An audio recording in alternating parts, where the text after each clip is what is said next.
Hi there, I'm Becky Hammond and welcome to Isogo TV.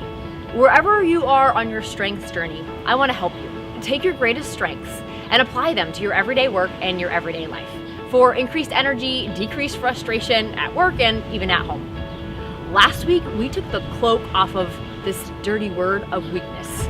We said we all have these things, these weaknesses, so what are we going to do about it? We're certainly not going to fixate them. That's not going to get us to that place of success, and we're going to end up miserable.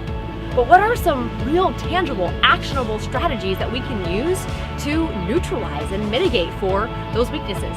So last week in part one, we talked about what your role and your strengths role is in neutralizing those weaknesses while continuing to boost your energy. And this week, we're going to talk about systems and tools and other people that you can bring on board to help neutralize your weaknesses.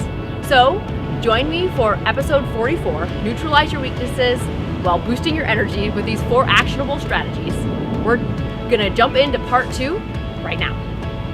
So we're back for part 2 of how we're neutralizing our weaknesses while boosting our energy with some really practical, actionable, research-based strategies.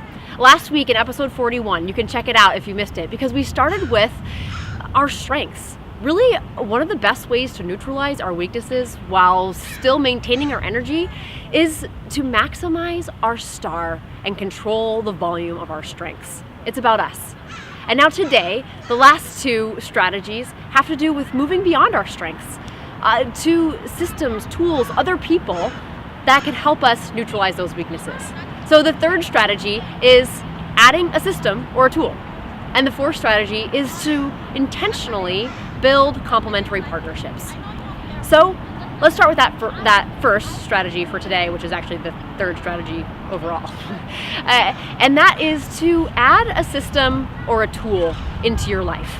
You know, I find that this is especially important and works especially well for environments and situations where you find yourself doing something over and over that you know lies into that little weakness zone of yours. That, especially if it's something that just really feels draining or you just dread doing, but you have to do it every day, because we can't get out of everything that is not our strength. We've talked about that before, back in episode 31, that, we can build and add systems or tools around us to help mitigate those weaknesses and neutralize them. I have a friend who leads with adaptability. And so planning and scheduling are really not a forte for her. But you'd never know it by looking at this immaculate calendar on her fridge. I mean, it's color-coded, it's always up to date. And she does this, has created this system to help neutralize that weakness of really it not being natural for her to do all that planning and scheduling.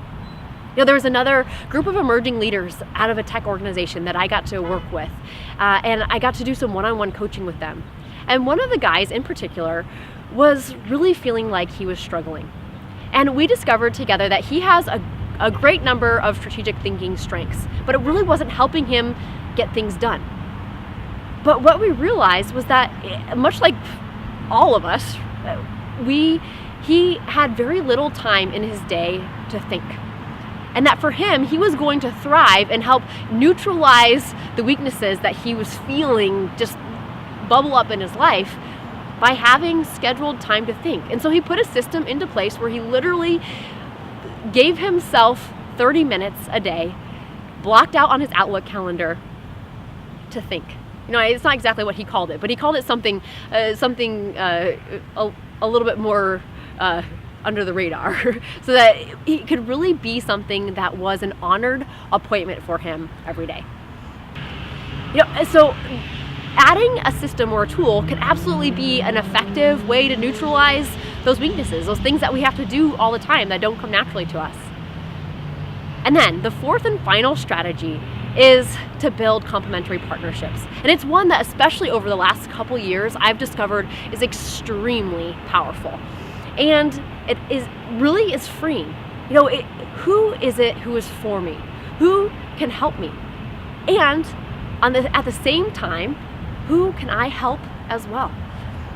4 episodes ago or so, we started a 4-part series about strengths on the bus, the 4 domains of strengths that each one of these 34 strengths fall into. And through that word picture and that construct, we can really easily be able start to tell what are the things that really come most naturally to me, and maybe are the areas that aren't as natural, that are lesser strengths to me, that might show up as areas of weakness. And we can figure out the people that are around us on our teams or in our lives, where their strengths are, where their strengths show up, so we can start to build partnerships that really make sense. We're supposed to be as sharp as a star, this was my star, as an individual, but when it comes to bringing a team together, we want to be as well-rounded as possible so that our stars fit together, that my points fit into other people's weaknesses, and vice versa, their sharpest points fit into my weaknesses. And we can start to neutralize each other's weaknesses and all be energized as we help each other. So, as I've worked with different people, I've seen that this can look very different in different situations. So, for example, in a relationship that I was helping do strengths coaching with, I often find that people in relationships, especially once they've come to me and said, okay, help us figure these things out, is that what the conflict that they're feeling is from their opposites. But that really, it ends up being their opposites that initially attracted them and help create their complementary partnership. And once they work through it and recognize it and appreciate it, all of a sudden this partnership helps mitigate their weaknesses, neutralize those weaknesses, and allows them to both work in something that's completely energizing to them. One of the couples I worked with, she goes to him for structure and planning, and he goes to her for spontaneity and levity. And once they realized that, they were able to be so much more successful together. Maybe it's as simple as, you're a manager and you're not a detail-oriented person, and you know somebody who is, and you have them look over your written documents before you send them up.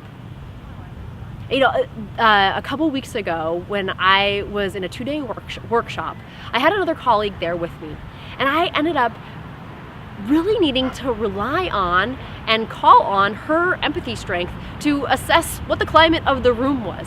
My arranger, my learner, my achiever just tend to kind of charge forward. I don't get bored, I don't get nervous about things, I just charge forward and let's learn and soak in this information.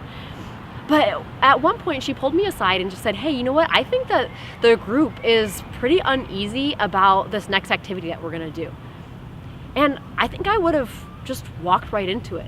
But because she brought her perspective and I was relying on a strength that I didn't have, that really is a blind spot, is a weakness for me, I was able to then go into the afternoon setting up the expectations and really eliminating that uneasiness, and we had an extremely effective, fun rest of the afternoon together that absolutely got to the results and the success that we were looking for. And I would not have gotten there but for that complementary partnership. But one of the ways that you can start thinking about complementary partnerships is to start asking the question to yourself, who do I go to now? Who do I intentionally seek out to partner? Or maybe that's in your personal life or your professional life. Who are the people that I most naturally go to? And then instead of just leaving it there, be thinking about, why do I go to those people? What do they bring to me? And then on the other side, who are people that keep coming to me that want my partnership? I have a lot of high executing strengths, which you probably know if you've been around for a while.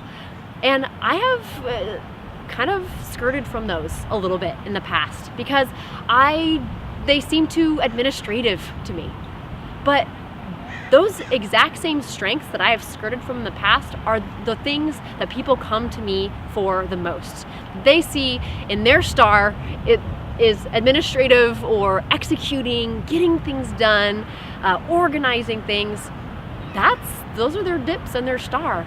And they see the sharp parts of me and ask me to come in and help neutralize their weaknesses for them. Complementary partnerships are one of the most effective, freeing ways to neutralize our weaknesses. Because as we join together, we're both neutralizing weaknesses for each other, kind of 2 for 1, and we're both allowing ourselves to continue to work on and focus on the strengths, the things that energize us the most.